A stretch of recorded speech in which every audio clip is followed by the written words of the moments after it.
না না, আরে কমলা লেবু খাওয়া দেখাবো না। আমার আরেকটা অপকর্ম আজকে আবার তোমাদের সাথে শেয়ার করব। চলো, বেশি ওস্তাদি দেখাতে গেছিলাম আর তার ফলই হলো এটা।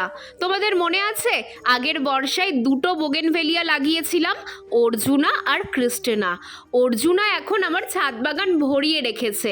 অর্জুনাকে নিজের মতো বাড়তে দিয়েছিলাম বলে এত সুন্দর ফুল ফুটেছে, কারণ অর্জুনার সাথে কোনো ওস্তাদি আমি দেখাইনি। যা ঘটানোর এই ক্রিস্টেনার সাথেই ঘটিয়েছি। এক ভিডিওতে দেখেছিলাম যত বেশি বোগেনভেলিয়া গাছ নাকি পিঞ্চিং করা যায় তত বেশি নাকি ফুল ফোটে।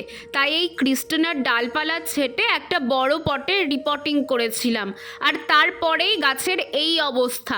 ফুল তো ফুটলই না, উপরন্তু আমার গাছের অবস্থাও খুব একটা ভালো না। কি যে করলাম ধুর। তবে এখন দু একটা ফুল কিন্তু উকি দিচ্ছে। যাই হোক, এবার ওরা নিজেদের মতোই বেড়ে উঠুক।